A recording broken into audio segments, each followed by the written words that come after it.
Et bienvenue dans la chaîne de Mathématiques Sciences. Aujourd'hui, je vais présenter et expliquer une nouvelle vidéo, qui est une vidéo donc en mathématiques tout simplement pour les secondes. Et dans cette vidéo de mathématiques pour les secondes, on va tout simplement apprendre à factoriser une expression. Et cette fois-ci, donc en utilisant la distributivité simple. Alors ici, on ne va pas faire des petites factorisations comme dans la dernière vidéo, les factorisations de base. Là, on va aller un petit peu plus loin. On va factoriser des plus grosses expressions, mais tout en utilisant la distributivité simple. Donc pour ceux qui ne seraient pas trop à l'aise avec les factorisations de base, je vous renvoie sur cette petite vidéo d'entraînement qui dure à peu près 8 minutes et des poussières. Et donc sur cette vidéo d'entraînement, au moins comme ça vous entraînez vraiment à faire des factorisations de base. Parce que là, ici, on va aller un petit peu plus... Enfin, on va prendre toujours des expressions, ok, qu'on pourrait vous donner en DS, mais qui sont un petit peu plus lourdes. Et donc si vous ne maîtrisez pas les expressions de base, et bah du coup, sur ce genre de choses, vous serez complètement perdu. Donc je vous renvoie vivement sur cette vidéo. Comme ça, au moins, vous serez opérationnel sur ce sujet, au moins pour les bases. Donc déjà, petit rappel.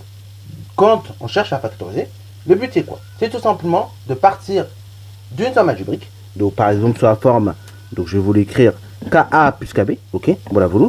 Donc ça c'est bien une somme algébrique, hein, KA plus KB, puisque la dernière opération effectuée, je vous rappelle, c'est une addition. Donc pour ça qu'on dit que c'est une somme algébrique, ou une addition, ou une somme, comme vous voulez. Bon, en tout cas, le but de factoriser, c'est partir de cette somme algébrique et d'en faire un produit, ok. Dans ce cas-là, quand on veut factoriser ce genre d'expression du type KA plus KB, et bah la forme factorisée de cette expression, c'est donc K facteur de A plus B. Ok, voilà vous. Et donc ça s'écrit ainsi. K facteur de A plus B. Ainsi, ce que vous faites quand vous faites une factorisation, c'est très simple. Dans un premier temps, quand on fait une factorisation avec la distributivité simple, on recherche le facteur commun. Ok, le nombre qui se répète, si vous voulez. Qui se répète dans chaque cas des termes. Donc ici c'est K.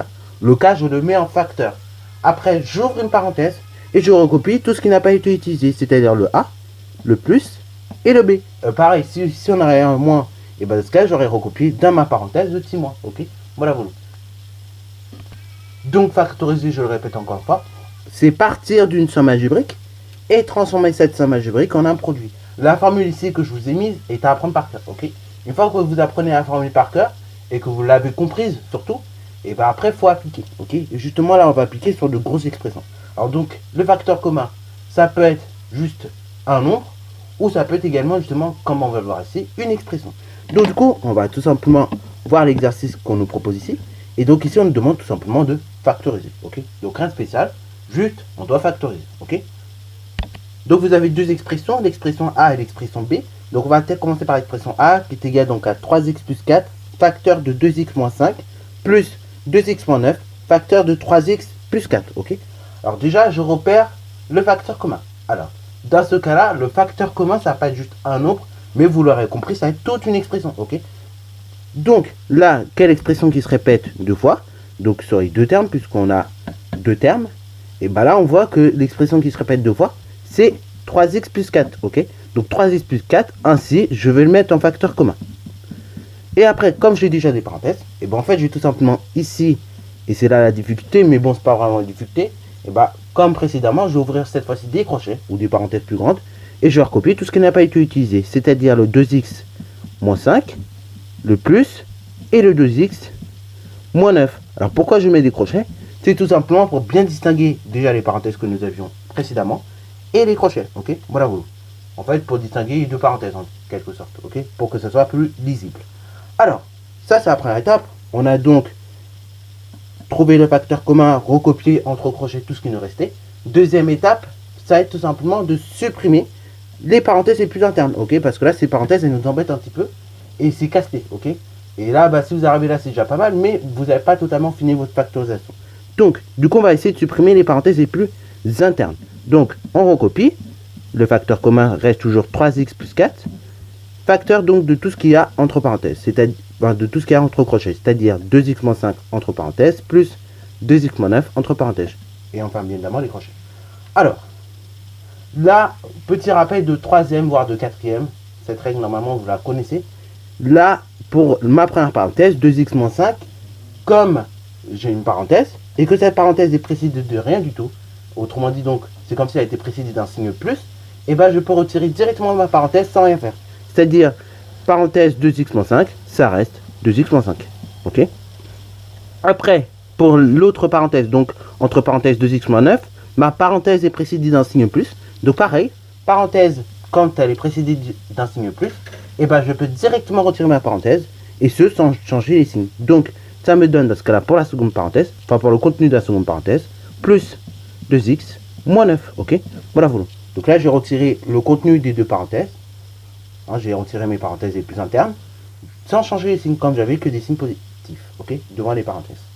Alors maintenant, troisième et dernière étape, va consister à réduire cette expression-là, ok, parce que oui, bien évidemment, la parenthèse telle qu'elle est présentée ici, eh ben, c'est bien, mais on peut réduire les choses ensemble, ok, il y a des choses qui peuvent aller ensemble.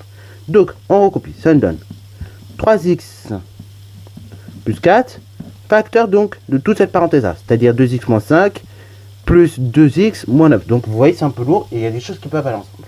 Donc, pour les x, on a donc 2x plus 2x, ça fait 4x. Pour les nombres, on a moins 5, moins 9, ça fait donc moins 14. Donc là, si on obtient que l'expression A est égale à 3x plus 4, facteur de 4x moins 14. Alors, cette expression-là, si vous arrivez à là, vous avez quasiment tous les points. Je vous dis quasiment parce que là, en fait, on va rajouter un petit détail que je n'avais pas forcément précisé l'année dernière quand j'ai fait cette grosse vidéo. C'est que là, si vous regardez le contenu de la seconde parenthèse notamment, vous voyez 4, vous voyez 14. Et bien 4 et 14, on peut encore les diviser par 2. Ainsi, et bien là, cette expression-là, donc 3x plus 4 facteur de 4x moins 14, je peux l'écrire de la façon suivante, c'est-à-dire 3x plus 4, et là, en fait, je ferme ma parenthèse. En fait, entre le 3x plus 4 et la seconde parenthèse, 4x moins 14, c'est comme si j'avais un fois. Donc, du coup, je vais mettre mon fois, et je multiplie ainsi par 2, facteur de 2x, moins 7, ok. Alors pourquoi par 2? Parce que 4 et 14 sont divisibles par 2, ok. Et si je redéveloppe cette expression que j'ai ainsi obtenue, donc 2 multiplié par 2x, ça me fait bien 4x. 2 multiplié par moins 7, ça fait donc moins 14, ok. Voilà vous. Alors, donc on a presque fini notre factorisation. Donc, on va aller un petit peu plus loin. Là, on n'a que des multiplications. Qui dit multiplication, qui dit j'ai le droit de permuter les facteurs, donc de changer la position de mes facteurs. Et donc, cette expression, on va plutôt l'écrire de la façon suivante, c'est-à-dire 2 facteur de 2x moins 7 facteur de 3x plus 4, ok. Et là, ici, j'ai fini ma factorisation, ok. Là, bah, c'est bon, vous avez fait une factorisation, on va dire, classique. Et là, ce que j'ai fait ici, donc, pour arriver jusqu'à cette étape-là, c'est ce qu'on appelle une factorisation optimale, ok. Là, ma factorisation, elle était juste basique, mais elle n'était pas optimale. Et là, ma factorisation, elle est très bien, elle est même optimale. C'est la meilleure factorisation qu'on puisse faire. Bon, du coup, maintenant, on va faire de même, on va essayer de factoriser l'expression B, qui peut paraître plus complexe, mais en fait, qui est un peu dans le même style. Donc, B est égal à 3x moins 9 au carré, moins 6x moins 9, facteur de 3x moins 9. Alors là, dans un premier temps, je vais faire comme pour la simple, enfin comme quand on avait des expressions simples et qu'on devait factoriser. Je vais essayer d'écrire cette expression de façon plus élargie. Parce que là, si je laisse mon expression comme ça, je serais tenté à faire de graves erreurs. Donc, je vais essayer d'écrire cette expression de façon plus large. Alors, pourquoi je dis ça? Parce qu'en fait, quand vous regardez l'expression B, donc qui est égale à 3x moins 9 au carré, moins 6x moins 9 facteur de 3x moins 9, et bien vous avez tout simplement 3x moins 9 au carré. Et donc 3x moins 9 au carré, c'est donc tout simplement 3x moins 9, facteur de 3x moins 9, moins 6x moins 9, moins 3x moins 9. Ok. Là, ici, vous voyez bien, 3x moins 9 au carré, le facteur 3x moins 9, il est présent deux fois. Ok. Et donc, la plupart des élèves, si vous restez à cette étape-là et que vous factorisez d'un coup, et bien la plupart du temps, vous allez oublier en fait que votre facteur 3x moins 9, sur le premier terme, il est présent deux fois. Et donc, c'est pour ça que je préfère, et je pense que vous devriez faire la même chose, c'est la meilleure des techniques, élargir, bien écrire les choses, ok. Là, maintenant, on voit bien les choses. Là, cette expression, elle est écrite de façon la plus large possible. Et donc, on voit bien maintenant les facteurs qui se répètent, les facteurs communs. Alors, donc là, le facteur commun, vous l'aurez deviné, c'est 3x moins 9, ok. Voilà, voulu. Et donc 3x moins 9, je vais le mettre en facteur commun. Ainsi, je vais donc obtenir 3x moins 9, facteur donc de tout ce qui me reste. Donc là, j'ouvre un crochet et je recopie ce qui me reste. Donc là, vous l'avez vu, comme il est présent deux fois, mon 3x moins 9, je ne peux pas le prendre deux fois sur le premier terme. Ok. Parce que sur mon second terme, il est présent qu'une seule fois. Ok. Donc je prends autant de fois le facteur commun qu'il est présent en fait. C'est-à-dire sur mon premier terme, mon facteur commun il est présent deux fois. Sur mon second terme, par contre, il est présent qu'une seule fois. Donc on va prendre au minimum. Comme il est présent au minimum qu'une seule fois, et ben on le prend une seule fois. Ok. Voilà vous. Donc c'est pour ça qu'il me reste encore dans le crochet 3x moins 9 moins, comme on a dit, 6x moins 9.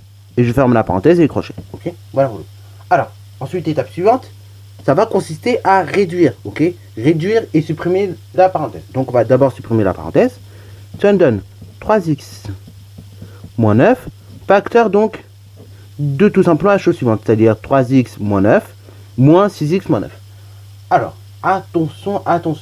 Là, pour la première parenthèse, et bah tout simplement la première parenthèse elle est précédée de rien du tout, donc d'un signe plus. Donc je peux retirer ma parenthèse tranquillement. Ça va donner 3x moins 9. Par contre, attention, ma seconde parenthèse 6x moins 9, elle est précédée d'un signe moins. Donc, pour retirer cette parenthèse, je dois changer le signe de tous les nombres de la parenthèse. C'est-à-dire ça va plus me donner plus 6x, mais moins 6x, moins 9 va devenir plus 9 par contre. Ok. Voilà. Donc ainsi on obtient 3x moins 9, facteur de 3x moins 9 moins 6x plus 9. Ok. Voilà. Alors c'est pas fini, la factorisation n'est pas terminée encore.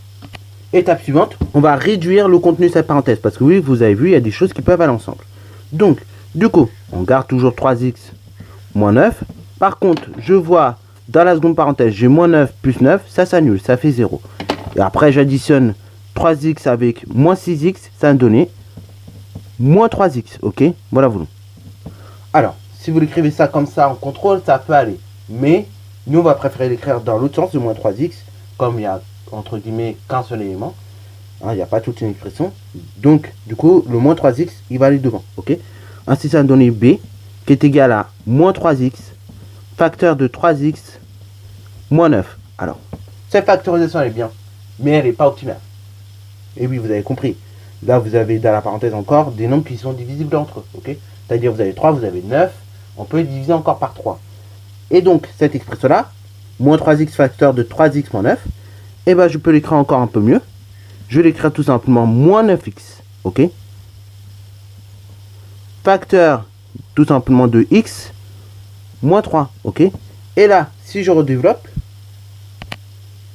et là donc comme je disais, si je redéveloppe, ça me donnait moins 9x au carré. Ok. Donc comme précédemment. Et après donc moins 9x multiplié par moins 3, ça aura donné plus 27. Ok. Comme ici. Donc c'est équivalent. Et donc, cette factorisation-là est plus optimale dans ce sens-là. Donc là, si vous arrivez à là, c'est bien, ok. Mais de façon optimale, c'est mieux de faire une factorisation comme ça, ok. Voilà. Donc c'est tout pour cette vidéo. En tout cas, j'espère que tu auras plu. Voilà. Encore une fois, si vous n'êtes pas arrivé à faire tout de A à Z, notamment les factorisations optimales, ce n'est pas grave. Le tout, c'est de se réentraîner. Et vous allez voir, au fur et à mesure, ça va revenir, ça va être un réflexe. De toute façon, j'ai encore pas mal de vidéos encore pour vous sur les factorisations à vous tourner. Donc voilà, au fur et à mesure, vous allez voir, ça va devenir un réflexe de faire des factorisations optimales. Il y a des fois, vous allez voir aussi, on ne peut pas toujours faire des factorisations optimales. Mais dans le cas, comme ici, on peut faire des factorisations optimales, et ben il faut tout simplement essayer de faire les factorisations optimales. Comme ça, ça peut vous rapporter des points bonus ou même tous les points. Et au moins, c'est pratique. Ok. Voilà. Sur ce, c'est la fin de cette vidéo. J'espère qu'elle t'a plu. N'hésite d'ailleurs pas à la liker, commenter et balancer toi en mathématiques et en sciences.